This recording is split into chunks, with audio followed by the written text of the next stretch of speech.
sina busobozi bwogera nti oluguudo n'oluguudo banenyiridde wano okusooka kwa yonna okwebaza mikwano gya Humphrey, si gyange mitono nnyo, emikwano gya Humphrey mwena abali wano, abali Ewongereza, abali ludda wa Amerika, bannange mbeebaza nnyo. Njagala era okutuusa okusima kwange naye bigambo bisobola kubalayo ngambe nti mbasiimye nnyo. Lwaki mbasiimye bannange?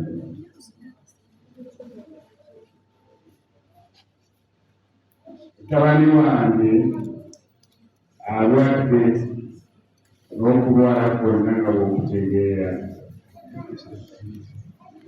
Ekintu ekisooka ekikulu yakola emikwano mukwe bano abali wano simanyi, sirowooza nti bangi nnyo abalina emikwano egya Humphrey. Era Humphrey singa teyakola mikwano teyandibaddewo paka ssaawa eno kubanga abadde so expensive. Mikwano gye nga mbabuulira bakontributing ndowooza 95% obujjanjabi bwe okubeerawo kwe mu buli ngeri.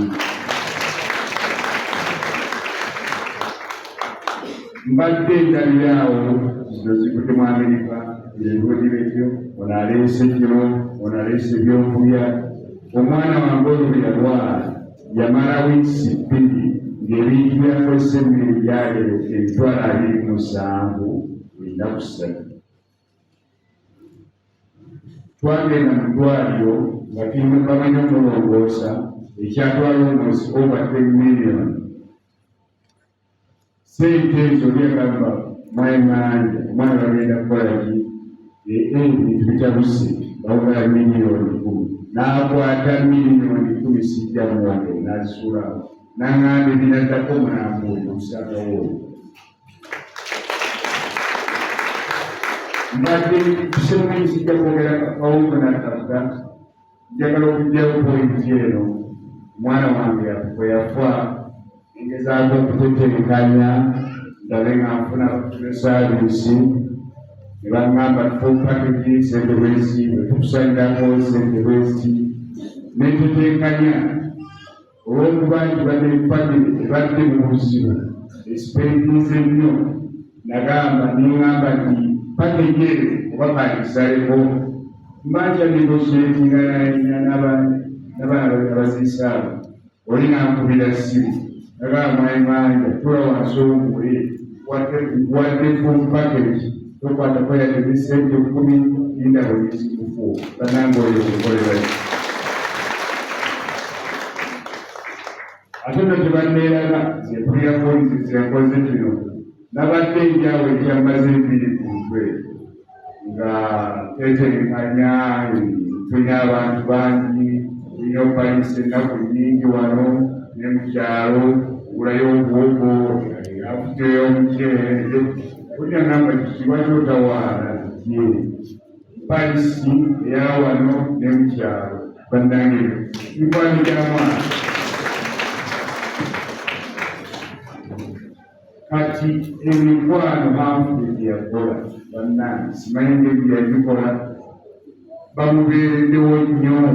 Olina akwata olukana musere tozikwatako omwana emotoka yiye ebere ku sandibaali yasinga ekiwalekizi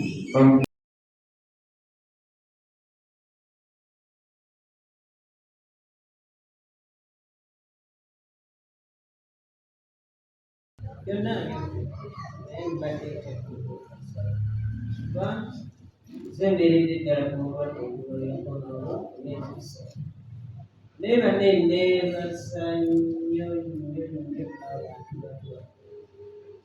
abantu batutuukiridde. Mikwano gya Humphrey mwawa obujulizi nzibwe nali simanyi nga buli ajja ayogera birungi. Abantu nga bayiwa ssente n'omwebaza n'agamba nedda teweebaza Humphrey bye yakola kati ge tusasula. Humphrey tabeerangako mu bigye tuli.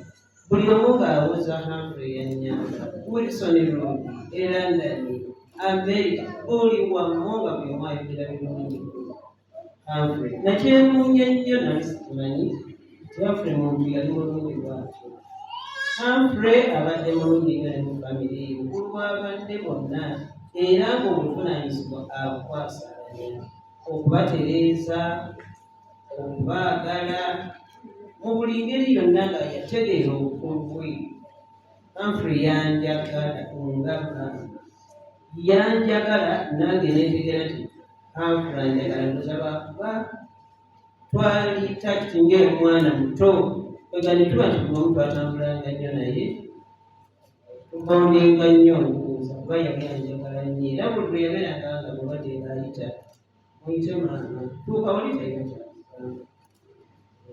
Naye bwe yali anaatologera yana maama amugoye namugaa kiki okibuuza maama ddayo kootuule ba mu ddwaliro lyo mmere yo weebake ngenda kufa n'ekiwakanya kuba bali bagenda musaaluusaala. Ne tudda eka ne ntulira Humphrey nga wasiye Humphrey ng'ali mu bulumi Humphrey bannange simanyi eri omuntu yali agadde obulumi nga Humphrey alwadde era buli lwolowooza obulumi Humphrey bwafiiriddemu kikunyigwa omutima n'owulira ng'owulira ennaku okufa tteeka kunabika naye Humphrey afiiridde mu bulumi kansa. Humphrey abadde ne kansa w'olubuto. Nagenda okulaba nga Humphrey obulamu buganye nenfukamira neŋŋamba ayi Mukama bw'oba olaba nga Humphrey tagenda kuwona mujjeewo mutwale omuwonyi obulungi.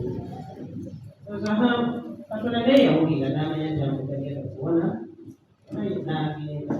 Kale neebaza Mukama olw'obulamu bw'awadde Humphrey ne tubeera naye era musaba Humphrey ngamuze kusa naye nkimanyi endowooza era yagenze kuba yagenze ku lunaku lwa Mukama waffe Kristo.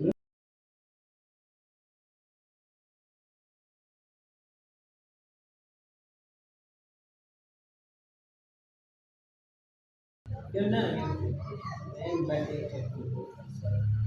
kuba nze mbeeredde ddala ku mulwadde ogulolekono n'ekisa. Naye banne neebaza nnyo abantu batudduukiridde. Mikwano gya Humphrey mwawa obujulizi